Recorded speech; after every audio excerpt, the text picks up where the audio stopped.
안녕하세요. 서울 중랑구에 사는 올해 75세 김창수입니다.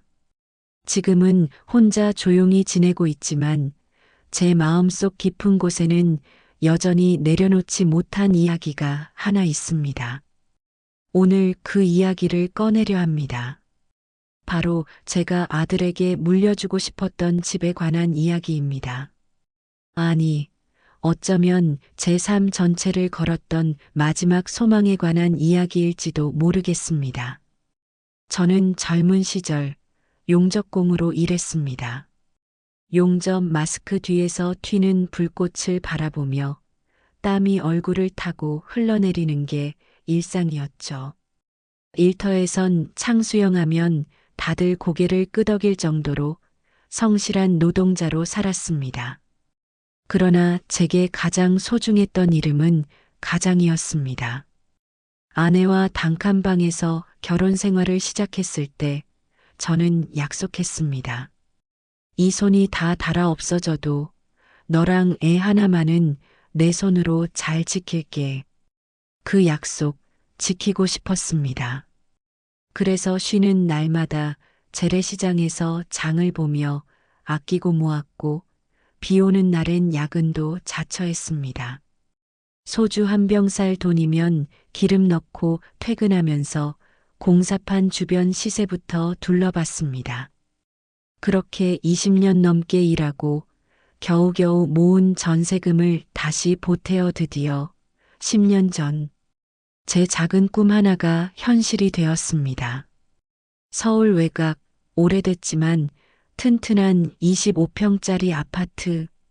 단지 내 어린이 놀이터가 있고 근처에 지하철역도 있는 그 집이 바로 우리 아들 명훈이를 위한 집이었습니다. 아내는 그 집에 들어서는 날 제 손을 꼭 잡으며 말했습니다. 이 집은 명훈이 결혼하면 주자. 우리 둘은 평생 고생만 했지만 명훈인 시작부터 따뜻하게 살게 하자. 그 말이 제 심장에 새겨졌습니다. 그날부터 제 삶의 목표는 오직 하나였습니다. 이 집을 잘 지켜 명훈이에게 넘기는 것. 하지만 인생이 늘 바람 같지는 않더군요. 몇 년 전 제 아내는 갑작스러운 병으로 세상을 떠났습니다. 그 후 집안은 조용했고 제 속도 텅 비었습니다. 그런데도 저는 그 약속 하나만은 지켜야겠다고 버텼습니다.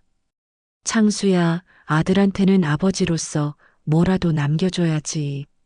너 하나쯤은 괜찮잖아. 명훈이는 제 외아들입니다. 어릴 때는 늘 씩씩했고 공부도 곧잘 했습니다. 대학을 졸업하고 광고 기획사에 들어가 바쁘게 살더니 어느새 40이 넘었죠. 결혼 생각은 없냐? 아버지, 저 혼자가 편해요. 결혼은 제 스타일이 아니에요. 늘 그 말만 반복했습니다. 그럴 때마다 저는 속으로 중얼거렸습니다. 그래도 언젠간 외로움을 느끼겠지. 그때 이 집이 명훈이한테 든든한 시작이 되겠지. 그런데 어느 날 명훈이가 집에 들러 숟가락을 내려놓으며 말했습니다. 아버지, 저 결혼하려고요. 뭐? 전 말문이 막혔습니다. 소개 한번 받은 적 없던 사람이 갑자기 결혼이라니. 너 언제 만나기 시작했는데? 가연이라는 사람이에요. 진짜 괜찮은 사람이에요. 아버지도 만나보시면 알 거예요. 속에서 이상한 불안감이 스멀스멀 올라왔습니다. 하지만 겉으로는 아무 말도 하지 않았습니다. 명훈이 눈빛이 간절했거든요. 나도 모르게 그동안의 기대를 되살리고 싶었는지도 모릅니다. 며칠 후 가연이라는 여자가 집에 인사하러 왔습니다. 깔끔한 정장을 입고 큰 눈에 웃음기를 띠고 있었습니다. 아버님, 처음 뵙겠습니다. 명훈 씨한테 아버님 이야기를 많이 들었어요. 직업은 요가 강사라고 했고 목소리는 또박또박했습니다. 말도 예의 있었고 표정도 단정했습니다. 속으로 생각했습니다. 그래, 뭐 첫인상은 나쁘지 않네. 그날 밤 저는 명훈이에게 말했습니다. 이 집 원래 너 주려고 산 거다. 너 결혼하면 주기로 엄마랑 약속했었다. 이제 가정을 이루게 되었으니 기꺼이 넘긴다. 명훈이는 말없이 제 손을 꼭 잡았습니다. 가연이도 눈시울을 붉히며 고개를 숙였습니다. 그 모습에 저는 마음이 울컥해졌습니다. 아내와의 약속을 지켰다는 안도감, 그리고 아들에게 뭔가 남겨줬다는 뿌듯함이 밀려왔습니다. 그날 밤 식탁 앞에 혼자 앉아 숟가락을 닦으며 중얼거렸습니다. 그래, 다 잘됐다. 이 집이 너희한테 복이 되기를. 그때는 몰랐습니다. 그 복이라는 것이 결국 나를 집 밖으로 밀어내는 그림자가 될 줄은, 내가 물려준 집에서 나는 다시는 발도 못 들이는 사람이 될 줄은, 그 모든 건 아주 천천히, 그러나 분명하게 시작되고 있었습니다. 명훈이와 가연이는 결혼 후 곧바로 내가 물려준 집으로 들어갔습니다. 처음엔 기분이 묘했지만 아내와의 약속을 지켰다는 사실 하나로 마음을 눌렀습니다. 그래, 그 집은 이제 명훈이의 시작이니까. 내가 고생한 보람이 저기서 꽃피겠지. 가끔 아침에 혼자 밥을 먹다가 문득 그 집 앞 놀이터가 떠올랐습니다. 이따 장 보러 나가는 김에 근처까지 한번 돌아볼까? 그런 생각이 들 때면 가슴 한켠이 괜히 따뜻해졌죠. 하지만 따뜻함은 오래가지 않았습니다. 처음에 이상한 낌새는 아주 사소한 데서 시작됐습니다. 아파트 앞에서 우연히 마주친 가연이 장바구니를 들고 가는 내게서 고개를 휙 돌리더군요. 가연아, 나는 반가워서 손을 흔들었지만 그녀는 못 들은 척 지나갔습니다. 처음엔 그냥 못 봤겠지, 바빴겠지 생각했습니다. 그런데 그 일이 2번, 3번 반복되면서 마음속에 이상한 그림자가 드리워졌습니다. 한 번은 진짜 바로 앞에서 마주쳤습니다. 눈도 마주쳤고 내가 웃으며 인사를 건넸는데 가연이는 입꼬리만 억지로 올린 채 아, 어르신이셨네요 하고 돌아섰습니다. 그날 밤 참다 못해 명훈이에게 전화를 걸었습니다. 요즘 가연이 좀 이상한 것 같다. 길에서 마주쳐도 인사도 안 하고 눈도 안 마주치고 잠시 정적이 흐른 뒤 명훈이 말했습니다. 아버지, 그게 가연이가 좀 예민해서요. 요즘 스트레스가 많대요. 아버지가 부담 주는 것처럼 느껴진다더라고요. 그 말을 듣고 나는 얼이 빠졌습니다. 부담? 내가 준 집에 살면서 내가 인사 한 번 건넨 게 부담이라고? 앞으로는 좀 그냥 동네에서 마주쳐도 굳이 인사 안 하셔도 돼요. 그게 서로 편할 것 같아요. 그 순간 가슴 깊은 곳에서 뭔가가 스르륵 끊어지는 소리가 들렸습니다. 며칠 뒤 시장에서 또 마주쳤습니다. 이번엔 일부러 먼저 다가갔습니다. 손에 반창거리 몇 개 들고 용기 내어 말했죠.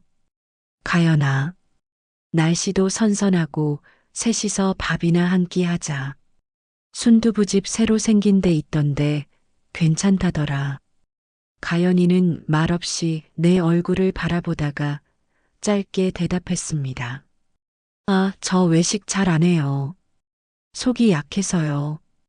바빠서 먼저 갈게요. 그리고는 고개도 안 숙인 채 시장 골목 끝으로 사라졌습니다. 그날 저녁 명훈이에게서 톡이 왔습니다. 아버지 제발 가연이한테 너무 그렇게 접근하지 마세요. 정말 예민해서 요즘 힘들어해요. 앞으로는 그냥 조용히 지내주시면 좋겠어요. 나는 핸드폰을 바라보며 손가락이 덜덜 떨렸습니다. 내가 뭘 그렇게 잘못했는가? 내가 물려준 그 집, 아내와 나 피땀으로 만든 그 집, 그 집에서 나는 없는 존재 취급을 당하고 있었습니다. 며칠 후, 동네 아주머니가 불쑥 말을 꺼냈습니다. 김 선생, 요즘 아드님 댁에 저 중년 여성 자주 드나들던데요? 친정어머니 같던데 안사돈이죠? 나는 순간 가슴이 철렁 내려앉았습니다. 장모는 집에 마음껏 드나드는데 나는 동네에서 마주쳐도 눈 피하는 존재라니. 그제야 머릿속에 뭔가가 분명해졌습니다. 이 집에서 나는 불청객이 되어 있었습니다. 내가 준 집인데 나는 오지 말아달라는 존재가 되어버렸습니다. 이때부터 나는 무너졌습니다. 참아왔던 감정들이 나도 모르게 터져나오려 했습니다. 그 집 앞을 지나갈 때마다 아내와 함께 고생하며 걸었던 그 약속이 이제는 나를 짓누르는 비수처럼 느껴졌습니다. 내가 뭘 그렇게 잘못했나 그 질문이 머릿속을 떠나지 않았습니다. 하지만 그 질문은 곧 바뀌었습니다. 왜 나는 이렇게까지 대접받아야 하나? 그리고 그 질문이 바뀌는 순간 내 안에 무언가도 조금씩 바뀌기 시작했습니다. 그날 이후 나는 그 집 근처로 가는 걸 피했습니다. 그곳은 이제 내가 지어줬지만 발을 들릴 수 없는 곳이 되어 있었습니다. 길을 걷다 멀리 그 단지가 보이면 일부러 다른 골목으로 돌아가곤 했습니다. 내 손으로 지은 보금자리가 내 마음을 가장 차갑게 만드는 장소가 되어버렸으니까요. 그러던 어느 날, 명운이네 단지 앞 슈퍼에서 물건을 고르던 중 낯익은 실루엣이 눈에 들어왔습니다. 가연이었습니다. 그런데 그녀 옆에는 팔짱을 끼고 함께 걷는 중년 여인이 있었습니다. 웃고 있었고 자연스러웠습니다. 그 여인은 다름 아닌 가연이의 어머니, 그러니까 안사돈이었습니다. 두 사람은 마치 자기 집 앞마당을 걷듯 나란히 웃으며 아파트 안으로 들어갔습니다. 나는 그 자리에 굳어버렸습니다. 비닐봉지를 쥔 손에 힘이 들어갔고 손등에 핏줄이 튀어나왔습니다. 며칠 뒤 동네 아주머니가 또다시 말했습니다. 김 선생님, 요즘 며느리 친정어머니가 자주 아드님 집에 들르시나 봐요. 며칠 전엔 아기 데리고 산책도 하시던데요. 나는 웃으며 고개를 끄덕였지만 속은 타들어갔습니다. 나는 그 집 초인종조차 못 누르는데 장모는 손주 안고 공원까지 다녀오고 있었던 겁니다. 그리고 그날이 왔습니다. 그 모든 걸 확인하게 된 내 인생에서 가장 서글픈 장면이 그날 나는 용기를 냈습니다. 손주가 태어났다는 이야기를 명운에게 전해 듣고 직접 얼굴이라도 한번 보고 싶다는 생각에 반찬 몇 가지와 과일을 바구니에 담아들고 나섰습니다. 이 정도는 괜찮겠지. 할아버지인데. 고맙다. 인사 한마디만 듣고 오자. 초인종을 눌렀습니다. 한 번, 두 번, 세 번 아무 반응이 없었습니다. 현관 앞에 바구니를 내려놓고 돌아서려는 순간 엘리베이터 문이 열렸습니다. 배달 기사가 음식을 들고 내리더군요. 나는 직감적으로 느꼈습니다. 집 안에 있다. 배달 기사가 떠나고 몇 초 후 조용히 아주 조심스럽게 현관문이 5cm쯤 열리더니 손 하나가 쓱 나와 음식 봉투를 집으려 했습니다. 나는 반사적으로 손을 뻗었습니다. 그 손목을 잡았습니다. 어머, 깜짝이야. 현관 틈 사이로 가연의 얼굴이 드러났습니다. 놀란 눈, 굳은 표정, 그리고 그 뒤로 비치는 또 하나의 그림자. 슬리퍼를 신고 거실에 앉아 과일을 먹고 있던 중년 여성. 그 순간 나는 숨이 멎는 것 같았습니다. 사돈이다. 가연은 더듬거리며 말했습니다. 아, 아버님 오신 줄 몰랐어요. 저 방금 막 씻으려고 하지만 나는 아무 말도 하지 않았습니다. 그 집안에선 나를 숨기고 그 집안에선 장모가 함께 음식을 먹고 있었던 겁니다. 그때 안사돈이 거실에서 말했다가 말을 잘못 꺼내버렸습니다. 사돈, 왜 아직 안 가셨어요? 순간 입을 틀어막더니 어색하게 웃으며 말했습니다. 아이고, 오셨으면 들어오시지 그랬어요. 반찬까지 들고 오셨네. 나는 그 자리에 서서 조용히 말했습니다. 사돈, 참 편해 보이시네요. 누가 보면 여기가 사돈 집인 줄 알겠어요. 순간 가연은 얼어붙었고 안사돈도 아무 말 없이 시선을 피했습니다. 나는 말없이 돌아섰고 가연이 아버님, 잠깐만요. 하고 불렀지만 듣지 않았습니다. 그날 밤 명훈이와 가연이가 내 집에 찾아왔습니다. 명훈이는 고개를 숙이고 말했습니다. 아버지 죄송합니다. 그런 일이 있는 줄 몰랐어요. 아버님, 정말 그날은 제가 좀 피곤해서 실수였어요. 나는 조용히 고개를 들고 말했습니다. 그래. 그게 실수였겠지. 나한텐 계속 실수고 장모한텐 계속 편안함이었겠지. 내가 너희한테 집을 준 건 그렇게 내 존재를 지우라는 뜻은 아니었다. 내 목소리는 떨리고 있었지만 분명했습니다. 그날 나는 결심했습니다.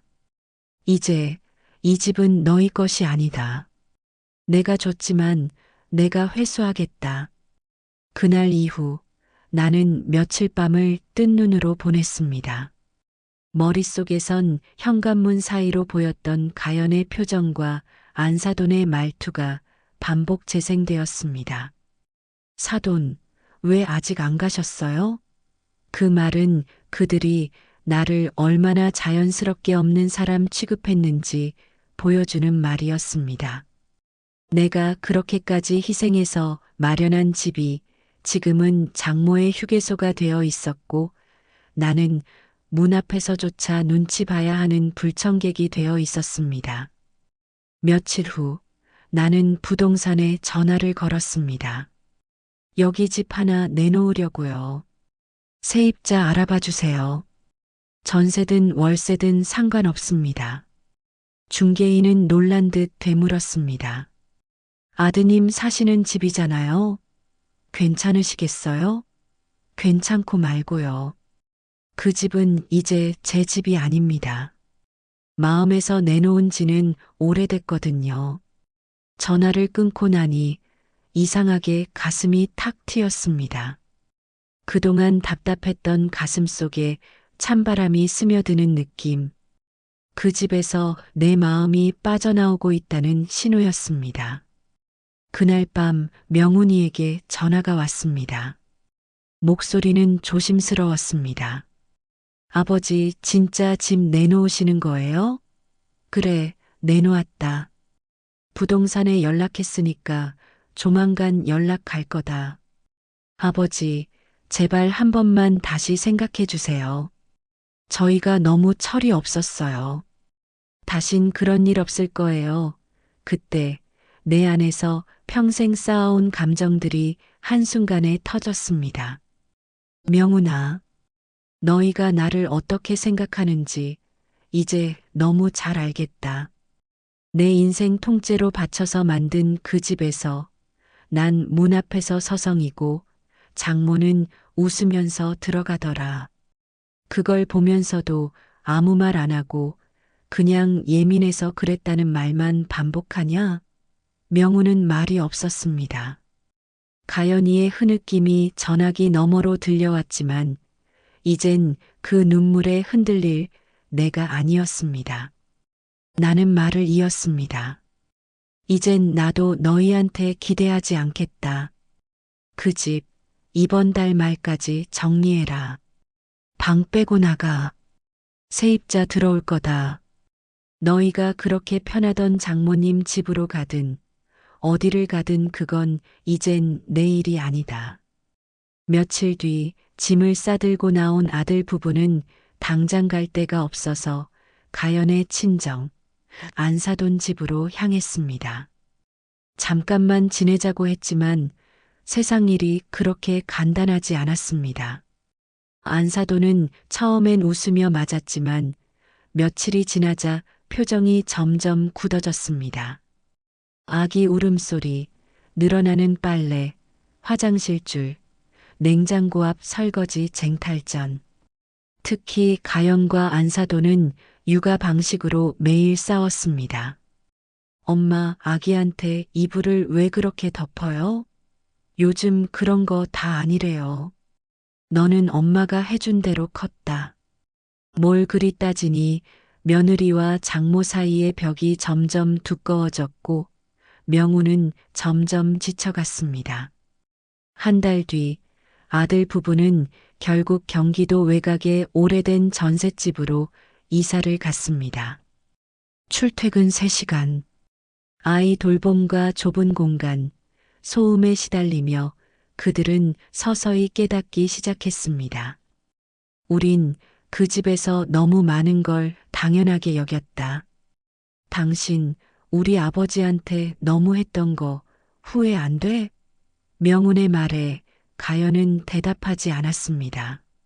하지만 눈을 감고 오래 침묵한 뒤 그녀는 조용히 한마디를 꺼냈습니다.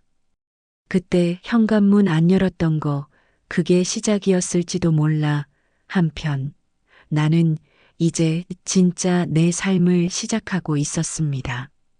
세입자 계약도 마무리했고 받은 보증금 일부는 은행에 넣었습니다. 그리고 작은 결심 하나를 했습니다. 이제 나도 나한테 뭔가를 줘야 할 때다. 그 집을 정리하고 나니 마음이 이상하리만큼 평안해졌습니다. 몇 년 동안 아들에게, 며느리에게, 그 집에, 그리고 아내와의 약속에 얽매여 살아왔는데 막상 내려놓고 보니 허탈함보단 자유로움이 먼저였습니다. 은행에 넣어둔 보증금 일부를 꺼내 전철역에서 2정거장 더 떨어진 낡은 빌라 반지하로 이사했습니다. 공간은 작지만 햇살이 잘 들었고 무엇보다 이곳은 내가 원해서 선택한 공간이었습니다. 아침엔 창문을 열고 직접 내린 커피를 마셨고 가끔은 슈퍼에서 제철 과일을 사와 혼자 천천히 깎아 먹으며 TV를 봤습니다. 처음으로 아무에게도 눈치 보지 않는 하루가 시작된 겁니다. 그러던 어느 날 시장을 걷다가 문화센터 홍보지를 받았습니다. 어르신 문학반 수강생 모집 처음엔 그냥 버리려다 괜히 접어서 주머니에 넣었습니다. 그리고 그날 밤 책상 서랍을 열다 문득 아내의 유품 중에 끼워둔 노트 한 권이 떠올랐습니다. 그 속엔 이런 글귀가 적혀 있었습니다. 당신은 늘 남을 위해 살았지만 언젠가는 꼭 당신을 위해서 살아주세요. 그 순간 나는 마음을 바꿨습니다. 문학반에 등록하기로. 첫 수업날 교실 문을 열자 내 또래의 사람들이 앉아 있었습니다. 처음엔 말도 없고 어색했지만 며칠 지나자 함께 웃고 밥도 먹고 소풍도 가고 서로의 이야기에도 귀 기울이게 되었습니다. 글쓰기는 쉽지 않았습니다. 펜을 쥔 손이 어색했고 문장이 어설펐습니다. 하지만 마음은 어느 때보다 명확했습니다. 내가 참았던 것들, 말하지 못한 것들, 흘려보냈던 것들을 꺼내어 한 줄씩 써내려가기 시작했습니다. 그리고 그 글들이 어느 날 지역 문학 공모전에서 장려상을 받게 됐습니다. 시상식 날 나는 단상 위에서 상장을 받으며 눈시울이 뜨거워졌습니다. 누구의 도움도 누구의 이름도 아닌 김창수라는 이름으로 처음 받아보는 박수였습니다. 그날 밤 명훈에게 전화가 왔습니다. 아버지, 상 받으신 거 들었어요. 축하드려요. 그리고 진심으로 죄송합니다. 나는 조용히 대답했습니다. 이젠 괜찮다. 나는 너한테 더 이상 기대하지 않기로 했다. 서로 편하게 살자. 아버지도 너도 각자의 자리에서. 그 이후로 우리는 명절에 한두 번 연락하는 정도가 되었습니다. 예전 같았으면 서운했겠지만 지금의 나는 오히려 그것이 가장 평온한 거리감이라는 걸 압니다. 요즘 나는 매일 아침 커피를 내리고 화분에 물을 줍니다. 문화센터에 나가 글을 쓰고 가끔은 동년배들과 여행도 다녀옵니다. 어느 날 동네 주민이 말을 걸었습니다. 김 선생님, 얼굴이 예전보다 훨씬 밝아지셨어요. 뭔가 훌훌 털어버리신 것 같네요. 나는 웃으며 대답했습니다. 이제야 비로소 내 이름으로 내 인생을 살고 있어요. 그리고 얼마 전 문화센터 게시판에 내 시 한 편이 걸렸습니다. 그 마지막 구절은 이랬습니다. 사랑도 희생도 좋지만 내 존재를 지우면서까지 하지는 말자. 가족이란 이름으로 너무 많이 참고 너무 많이 잃지 말자. 나를 위해 산다는 건 누군가를 버리는 게 아니라 나를 놓지 않는 것이다. 이제 나는 누구의 그림자도 아닌 김창수라는 이름으로 내 인생을 다시 시작하고 있습니다. 그리고 그 사실 하나만으로 나는 충분히 행복합니다. 이 이야기를 들으면서 여러분은 어떤 감정을 느꼈나요? 비슷한 경험을 하신 적이 있다면 공유해 주세요.